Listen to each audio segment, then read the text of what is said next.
Hello everyone, welcome to our channel Online Commerce Classes. Please subscribe our channel, press the bell icon for next update. आज का हमारा topic है प्रबंध की प्रकृति, नेचर और मैनेजमेंट। इसके अंतर्गत हम पढ़ेंगे प्रबंध की प्रकृति के बारे में कि इसकी प्रकृति कितने तरह के होते हैं तथा उसके सब पॉइंट्स को भी विस्तार में पढ़ेंगे। चलिए स्टार्ट करते हैं। हर वस्तु अथवा सेवा के कुछ न कुछ खास लक्षण अथवा प्रकृति होते हैं जो उस वस्तु अथवा सेवा को एक दूसरे से अलग करते हैं। व्यवसाय भी एक आर्थिक क्रिया है जो उचित प्रबंध के द्वारा इसकी सफलता की गारंटी सुनिश्चित की जाती है, जो कि प्रबंध आज के व्यावसायिक एवं तकनीकी युग में सफलता प्राप्त करने के लिए अनिवार्य होते जा रहे हैं। ऐसी अवस्था में प्रबंध की प्रकृति को समझना अनिवार्य है। अतः प्रबंध शास्त्रियों ने प्रबंध की प्रकृति को अध्ययन की सुविधा की दृष्टि से इन्हें निम्न भागों में बांटा है। आज का जो युग है वो आधुनिक युग है। आज के युग में हर हमेशा परिवर्तन होते रहते हैं। अर्थात क्या करता है, कोई भी व्यवसाय अपनी सफलता प्राप्त करने के लिए प्रबंध का, वो भी कुशल प्रबंध का उपयोग करता है, जिससे कि क्या होता है, वो उसके संस्था में जो अवेलेबल होते हैं, संगठन में जो जितने भी संसाधन उपलब्ध होते हैं उनका वो कुशलतम अच्छा से अच्छा प्रयोग कर लेता है, जिससे कि क्या होता है, वो उसका जो लक्ष्य होता है, जहाँ तक उसको पहुँचना होता है, वो टॉप पे पहुँच जाते हैं। चलिए अब इसके प्रकृति जो है वो बहुत सारे प्रबंध शास्त्री जो प्रबंध के ज्ञाता हैं, जो उनके बारे में जानते हैं, उन्होंने इसकी प्रकृति को बहुत सारे भागों में बांटा है। चलिए पहला आप देखते हैं। प्रबंध कला और विज्ञान दोनों है। प्रबंध क्या है? कला आर्ट और विज्ञान दोनों। प्रबंध कला अथवा विज्ञान दोनों है को समझने के लिए इसे हम अलग अलग अध्ययन इस प्रकार कर सकते हैं। पहला, प्रबंध एक कला है और दूसरा प्रबंध एक विज्ञान के रूप में। प्रबंध कला के रूप में, कला का शाब्दिक अर्थ किसी कार्य को करने के लिए ज्ञान एवं कुशलता का उपयोग करना है। वास्तव में कला सिद्धांतों को व्यावहारिक रूप प्रदान करने की विधि है। इस संबंध में जॉर्ज आर टेरी का यह कथन है कि चातुर्य के प्रयोग से इच्छित परिणामों को प्राप्त करना ही कला है। प्रबंध के सिद्धांत व्यवसाय की वास्तविक परिस्थिति में व्यावहारिक रूप से लागू होते हैं और विक्रय लाभ एवं उत्पादन के संबंध में ठोस रचनात्मक परिणाम प्रदर्शित करते हैं। यही कारण है कि प्रबंध को कला कहा जाता है। अतः प्रबंध सबसे पुरानी कला है एवं नवीनतम विज्ञान है। आप लोगों ने सुना होगा कि अगर कोई प्रोग्राम भी होता है तो क्या कहते हैं, एक्ट कर रहा है, मतलब अपने कला का प्रदर्शन कर रहा है। कोई अगर मान लेते हैं आपने एक थ्योरी पढ़ा जो क्या साइंस का थ्योरी है, थ्योरी तो साइंस का है, लेकिन उसको जो हम कर रहे हैं, तो करने के लिए जो हम अपना ज्ञान और अपने कौशल का प्रयोग कर रहे हैं, जिसके द्वारा हम उस काम को कर पा रहे हैं, वो क्या होता है, वो हमारे लिए कला होता है। तो कला में क्या होता है कि साइंस होता है कि कॉज और इफेक्ट पर होता है, कारण और परिणाम पर होता है, लेकिन कला क्या होता है, अपने एक्सपीरियंस पे, अपने पिछले एक्सपीरियंस के आधार पे जो हम काम को परफॉर्म कर पाते हैं, ये क्या होता है, कला होता है। चलिए विज्ञान के रूप में, प्रबंध विज्ञान के रूप में, विज्ञान का शाब्दिक अर्थ किसी विषय के विशिष्ट एवं क्रमबद्ध ज्ञान को कहा जाता है। विज्ञान के दो भागों में विभक्त किया गया है, वास्तविक विज्ञान एवं नीति प्रबंधन विज्ञान। वास्तविक विज्ञान के अंतर्गत हम केवल वास्तविक अवस्था का अध्ययन करते हैं, जबकि नीति प्रधान विज्ञान के अंतर्गत हम व्यवसाय के आदर्श का भी निर्धारण करते हैं। अब है क्या, पहले जो हम पढ़े थे प्रबंध कला और विज्ञान दोनों है, उसी का कंक्लूजन है। दोनों को पहले हम अलग अलग पढ़े, अलग एक प्रबंध कला है और एक में प्रबंध विज्ञान है। अब क्या हम कर रहे हैं, अब दोनों को मिक्स करके जो हमें कंक्लूजन आ रहा है उसको देखेंगे। उस क्या है, प्रबंध विज्ञान के रूप में प्रबंधकों को अपनी कुशलता का प्रयोग में आवश्यक मार्गदर्शन करता है तथा कला के संदर्भ में हर स्थिति का सामना करने में सहायक होता है। अतः प्रबंध विज्ञान के अंतर्गत वांछित उद्देश्य को प्राप्त करने के लिए ज्ञान एवं कुशलता का प्रयोग करता है। प्रबंध क्या करता है, अपने उद्देश्य को प्राप्त करने के लिए विज्ञान के अंदर ज्ञान और कुशलता का प्रयोग करता है। प्रबंध विज्ञान के सिद्धांतों को व्यवहार रूप में स्वीकार करता है, क्योंकि विज्ञान जाना तथा कला उसे सिखाती है। अतः प्रबंध आंशिक रूप से कला और विज्ञान दोनों है। क्योंकि विज्ञान के अंतर्गत क्या होता है, विज्ञान के अंतर्गत देखना कि तुम जितने भी सिद्धांत होते हैं वो तो सिद्धांत के रूप में लिखे होते हैं, लेकिन उसको ज़मीन पर उतारने के लिए हमें किसका प्रयोग करना पड़ता है, कला का प्रयोग करना पड़ता है। चलिए अब अगला क्या देखते हैं।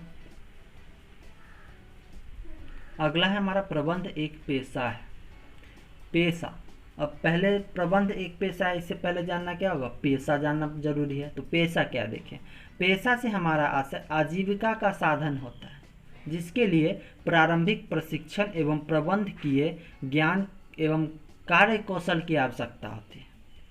पेशा क्या है कि इसमें क्या होता है, एक विशिष्ट ज्ञान की आवश्यकता होती है, जिसमें कि उस ज्ञान के आधार पर हम दूसरों को सेवा देकर क्या करते हैं, उसे पारिश्रमिक वसूल करते हैं। इस संबंध में विभिन्न विद्वानों ने अपने अपने विचार व्यक्त किए हैं, जिसमें वेबस्टर शब्दकोश, यहाँ पे वेबस्टर होगा, एवं हॉर्स एवं जॉनसन के अनुसार बताया गया है। हॉर्स एवं जॉनसन, वेबस्टर शब्दकोश के अनुसार पेशा वह व्यवसाय है जिसके अंतर्गत एक व्यक्ति विशिष्ट ज्ञान प्राप्त करके दूसरे व्यक्ति से निर्देशन एवं मार्गदर्शन प्रदान करता है, जिसके एवज में उसे उचित पारिश्रमिक प्राप्त होता है। जैसे कि आप एक सिंपल सा एग्जांपल देख लें वकील का। वकील क्या करता है, अपने ज्ञान के आधार पे आपको कोर्ट का सर्विस प्रोवाइड करवा पाता है, कोर्ट में सर्विस प्रोवाइड करवा पाता है, और जिसके बदले में क्या लेता है, कुछ पैसे लेता है। ना ही वो उस हमारा नौकर है और ना ही हम उसके मालिक हैं, लेकिन क्या करता है, वो सर्विस प्रोवाइड करता है, पैसा लेता है, लेकिन आप उसे अपना नौकर नहीं कह सकते हैं। तो क्या होगा, वो पेशा होता है। चलिए अब हॉट एवं जॉनसन के अनुसार क्या है, पेशा व्यवसाय है जिसके लिए कुछ विशिष्ट ज्ञान की आवश्यकता होती है। इसे प्राप्त कर उसका उपयोग समाज के संबंधित वर्गों के लिए किया जा सकता है। पेशा क्या है, एक व्यवसाय है जिसका विशिष्ट ज्ञान की आवश्यकता होती है। जैसे मान लेते हैं एक डॉक्टर क्या कर रहा है, अगर वो कहीं हॉस्पिटल में सर्विस दे रहा है, मतलब सरकारी या प्राइवेट हॉस्पिटल में काम कर रहा है, जिसके बदले में उसको सैलरी मिल रही है, तो क्या है, वो नौकरी कर रहा है। और अगर वही डॉक्टर अपना क्लिनिक खोले हुए है और क्या कर रहा है, रोगियों का इलाज कर रहा है, पेशेंट का इलाज कर रहा है, तो वो क्या कर रहा है, वो पेशा दे रहा है, वो सर्विस प्रोवाइड कर रहा है, जिसके बदले क्या कर रहा है, वो कुछ पैसे ले रहा है। तो ये क्या हो जाता है, पेशा हो जाता है। चलिए, प्रबंध एक सार्वभौमिक प्रक्रिया है, सार्वभौमिक, यूनिवर्सल। चलिए पहले इसको पढ़ लेते हैं, उसके बाद समझेंगे। प्रबंध का महत्व सर्वव्यापी है, अर्थात धार्मिक, राजनीतिक, आर्थिक सभी क्षेत्रों में समान रूप से उपयोग होता है। वह हर संस्था जिसका उद्देश्य सामूहिक प्रयत्नों द्वारा उद्देश्य को प्राप्त करना होता है, इसके लक्ष्य को बिना नियोजन, निर्देशन, समन्वय तथा ज्ञान नियंत्रण आदि से प्राप्त कर सकता है। श्री टेलर के अनुसार वैज्ञानिक प्रबंध के मूल सिद्धांत मानवीय क्रियाओं पर सरलतम व्यक्तिगत कार्य को लेकर महान निगम तक लागू होता है। देखो प्रबंध का महत्व क्या है, पहला लाइन हमारा, प्रबंध का महत्व सर्वव्यापी है। मतलब क्या है, ये सब जगह होता है, उपयोग में आता है, चाहे वो धार्मिक संगठन हो, राजनीतिक संगठन हो, सरकारी संगठन हो, गैर व्यापारिक संगठन हो। चले अब वह संस्था, हाँ ये वह हर संस्था में लागू होता है जहाँ क्या होता है, बहुत सारे लोगों के साथ मिलकर प्रयास करने से उद्देश्य को प्राप्त करने का कोशिश होता है। जैसे किसी भी कंपनी में केवल एक मैनेजर मिलके तो कोई काम नहीं कर पाएगा, तो उसके लिए क्या करना पड़ता है, सब लोग साथ में मिलके उस काम को परफॉर्म करते हैं।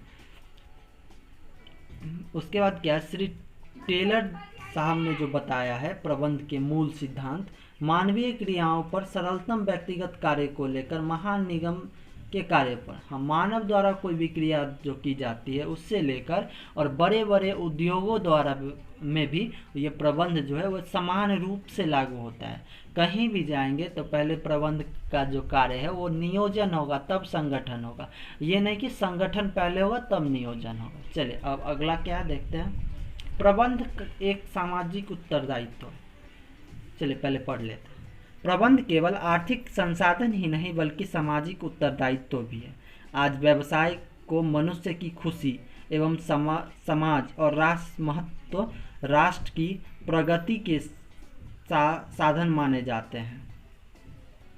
यह कारण है कि प्रबंध को एक सामाजिक उत्तरदायित्व के रूप में ग्रहण करने पर बल दिया जा रहा है। पीटर एफ ड्रकर के अनुसार एक आवश्यक अस्त्र तथा नेतृत्व के रूप में प्रबंध का उदय सामाजिक इतिहास की एक आधारभूत घटना है या वर्तमान को न केवल औद्योगिक एवं मानवीय संबंधों में कटुता को समाप्त करता है, अभी तो श्रमिक सरकार स्वामी उपभोक्ताओं के दायित्वों को भी पूरा करने में योगदान देता है। देखिए प्रबंध का केवल सामाजिक उत्तरदायित्व भी है, क्योंकि प्रबंध जो हम व्यवसाय करते हैं उनमें जो व्यवसायी भी होता है वो भी समाज का ही अंग होता है। जो व्यापार से जो प्रोडक्ट उत्पन्न होते हैं वो भी समाज में ही बिकता है, और जो लेबर कर्मचारी होते हैं चाहे टॉप लेवल के हो, मिडिल लेवल के हो या लोअर लेवल के हो, वो सारे भी क्या करते हैं, वो समाज के ही अंग होते हैं। तो बिना समाज के उत्तरदायी हितों को पूरा किए हो बिना कोई भी प्रबंध या कोई भी संगठन अपनी सफलता नहीं प्राप्त कर सकती है। देखिए वीडियो पूरा देखने के लिए धन्यवाद। साथ में आपको मैं कहना चाहता हूँ कि वीडियो में जो भी चीज़ बताया गया है, अगर आपको कहीं भी कोई दिक्कत हो तो आप कमेंट द्वारा मुझे ज़रूर बताएं, जिससे कि मैं आपके उस डाउट को क्लियर कर सकूं और आपको इस लायक बना सकूं कि आप बोर्ड की परीक्षा में अधिकतम से अधिकतम मार्क्स ऑब्टेन कर सकें, ला सकें। चलिए अब थैंक यू।